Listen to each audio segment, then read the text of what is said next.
Hello, today I'm going to show you how to make a simple lined drawstring bag. As always, if you like this video and would like to see more, please don't forget to like and subscribe if you haven't already. So let's go through the materials that you need. So you need to cut out 2 pieces of your main fabric and 2 pieces of your lining fabric. Now they'll all be the same size, so you need to decide how big you want your drawstring bag to be. So I did mine 26 centimeters widthwise and 42 centimeters tall. This is so that it could fit the shawl that I'd made.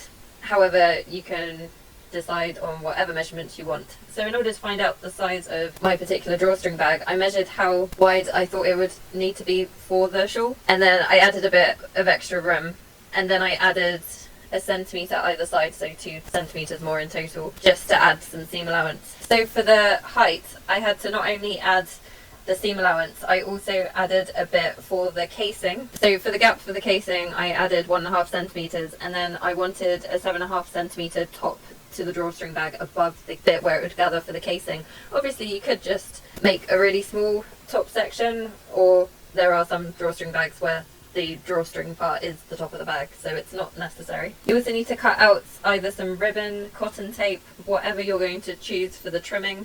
For the drawstring section, you will need 2 bits of ribbon. I measured mine at 68 centimetres for both bits, but essentially you need it to be twice the width of the bag plus about 15 to 20 centimetres. Have a ruler to hand and a fabric pen. It's one of those erasable pens. So the first step was to put the lining pieces right sides together and then mark where I was going to turn the bag right side out at the end.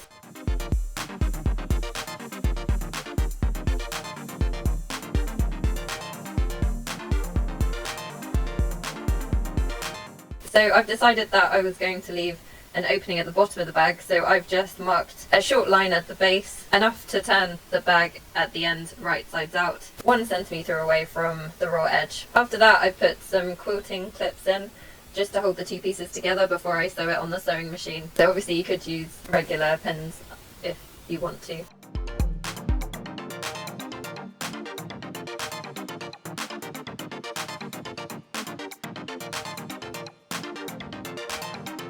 So I pinned that all ready to go so that when I do go to the sewing machine, I will stitch down the 2 long ends and partially on the bottom end. Next I've moved on to the main fabric. So again, like the lining, I put the right sides together. For this one, instead of putting a marking at the bottom, the openings are going to be for the casing.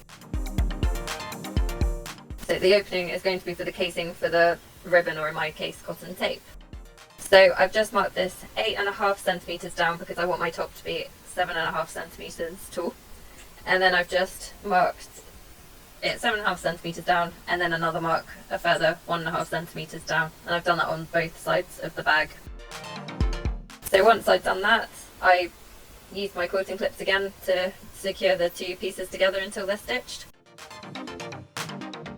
Once I had both the main and the lining fabrics together, I then moved over to the sewing machine and stitched the 2 side edges and the base, but making sure that I didn't stitch over where I'd put my markings. It's also worth noting that I did use the back stitching to reinforce those openings as well.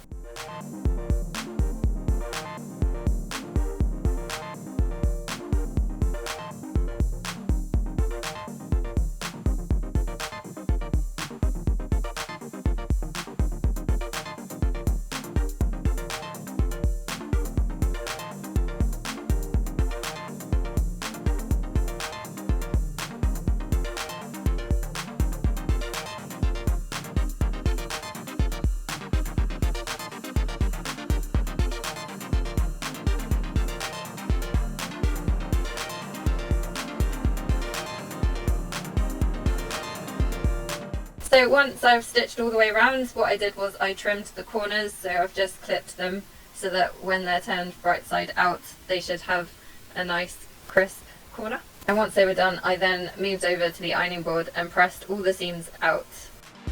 I moved the main piece the right way out and then put it into the lining piece, which was still wrong sides out.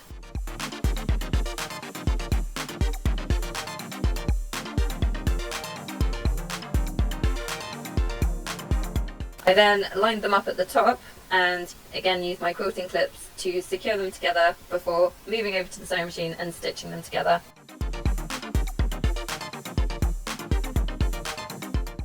Now, because I've left a gap in the lining, I didn't need to leave a gap up here, so I've just stitched all the way through, again with a 1 cm seam allowance, which I'm using throughout. Once the stitching was done, I was then able to turn the bag right side out using that gap I left in the lining. So once it was out, obviously you could use a turning tool or some sort of tool to poke out the corners. I then stitched the gap in the lining, or the base of the lining piece, just using a simple slip stitch with a needle and thread.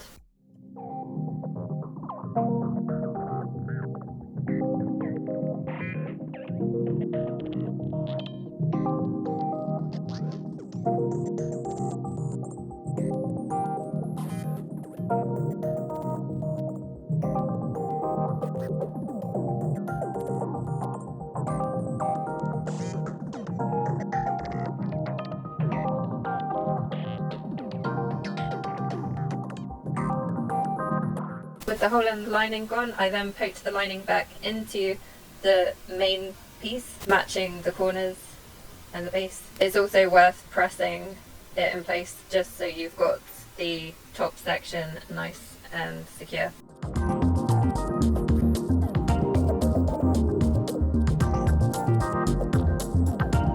Next, I measured the distance between the top of the bag and the edge of the hole for the casing.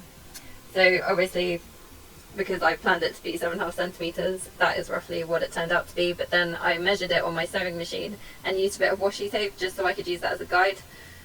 Now, because the top of this drawstring bag is quite generous, obviously it would be easier if you do decide to make a smaller top bit over your casing, just because you can either use the markings on your sewing machine or you don't have to go as far up the sewing machine as I have here. But anyway, so once I had stitched the top line for the casing, I then used the edge of my presser foot as a guide to work out where to evenly stitch the bottom line of the casing.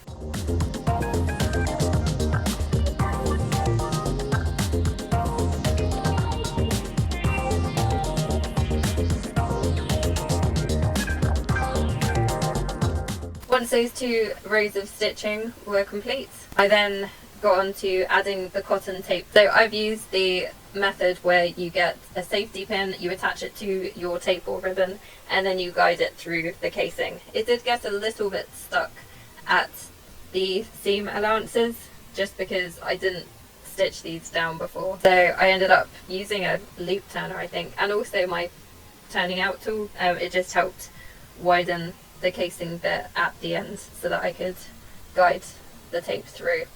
So what you do is you put one tape through one hole, put it all the way around so it loops back and comes out the same end, and then you need to get your second piece of tape or ribbon and do the same thing again, but from the other opening on the other side of the bag.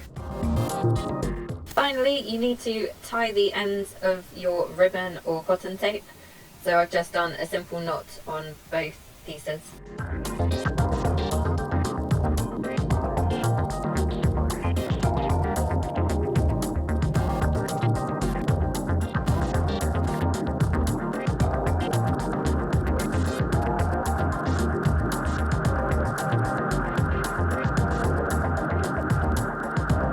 So there you have it. That's how you make a simple lined drawstring bag.